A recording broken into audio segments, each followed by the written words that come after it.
Hola Mauro y oyentes, gracias por invitarme una vez más a la Escuela del Rock. Soy Gustavo Campo y esto es Crónicas del Archivo.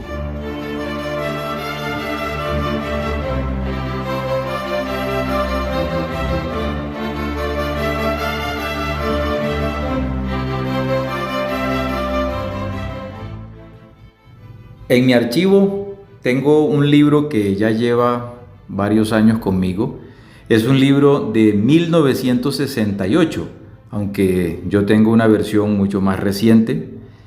El libro se titula Los ejércitos de la noche, del escritor norteamericano Norman Mailer. Les cuento un poco de qué se trata. Este libro, galardonado con los premios Pulitzer y National Book Award, está inspirado en la célebre Marcha sobre el Pentágono. El 21 de octubre de 1967, en la que estaban representados todos los grupos de la vieja y la nueva izquierda, hippies, yuppies, cuáqueros, cristianos, feministas y las más variadas tribus urbanas. Mailer, junto con otras estrellas de la cultura americana de la época, vio, participó, sufrió en carne propia la represión y escribió luego uno de los libros más descarnados e inteligentes sobre la década de los 60, sus mitos, sus héroes y sus demonios.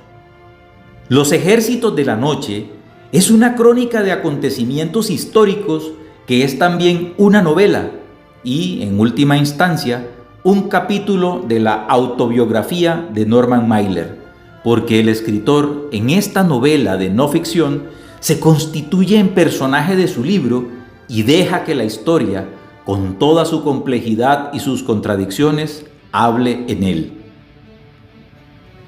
Sobre Norman Mailer, fallecido ya, podríamos decir, nació en 1923, murió en el año 2007, ha sido uno de los mayores escritores norteamericanos contemporáneos, así como una figura central en el panorama cultural, novelista, periodista, director de cine, activista político, aspirante a alcaldía de Nueva York y terrible todoterreno. Siguiendo un poco la línea del tema que hoy trata la Escuela del Rock, este libro tiene una banda sonora. Durante la marcha hubo una banda de rock apoyando toda la manifestación. Quiero presentarles un fragmento del libro en donde nos habla de esta banda. Dice: bien, vayamos hasta donde suena la música. Quienes tocaban eran los Fuchs, pero sigamos escrupulosamente la secuencia fenomenológica. En primer lugar, Mailer oyó la música, luego reparó en los músicos y en su atuendo, y por último reconoció a dos de ellos, Ed Sanders y Tully Kupferberg, y supo que eran los Fuchs. ¡Gran júbilo! Tocaban mucho mejor que la última vez que los había oído en una sala de espectáculos ininterrumpidos de McDowell Street.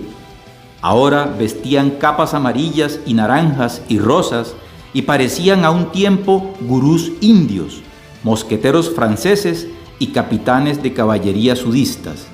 Y las chicas que los contemplaban, que de hecho compartían con ellos el escenario, llevaban collares del amor y cascabeles de cuero. Abundaban las sandalias, las flores, las pequeñas gafas de montura metálica y la música. O mejor, el espectáculo había comenzado. Casi shakespeariano en su siniestro anuncio de los grandes placeres por venir. El manifestante cayó entonces en la cuenta de que aquello era el comienzo del exorcismo del Pentágono. Sí, los periódicos habían hablado mucho del permiso solicitado por un líder hippie llamado Abbie Hoffman para que 1,200 personas formaran un círculo alrededor del Pentágono a fin de lograr un anillo de exorcismo lo suficientemente poderoso como para elevar el edificio a 100 metros del suelo. Una vez en el aire, continuaba la predicción: el Pentágono se volvería anaranjado y vibraría hasta que todos los malos efluvios lo abandonaran ante tal levitación, y en ese momento cesaría la guerra de Vietnam.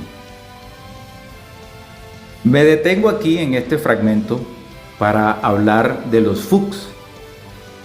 Es una banda estadounidense formada en la ciudad de Nueva York a finales de 1964 por los poetas Ed Sanders y Tully Kupferberg, con Ken Weber en la batería.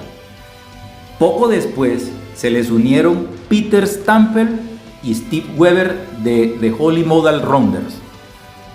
Kupferberg nombró la banda a partir de un eufemismo para fuck, utilizado en la novela Los desnudos y los muertos de Norman Mailer.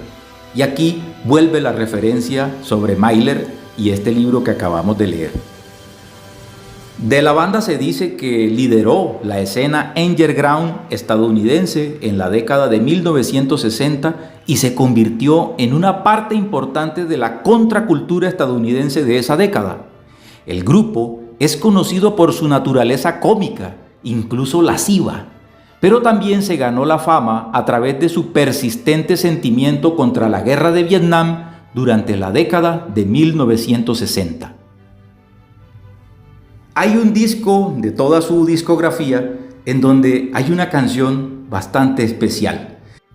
Esta canción pertenece a un álbum doble, el álbum The Fugs First Album y The Fugs Second Album. Estos dos trabajos discográficos merecieron lugares importantes en la revista Billboard. Y es en el disco The Fugs Second Album, como ya dije, de 1966, en donde se encuentra esta canción que ha sido muy premiada.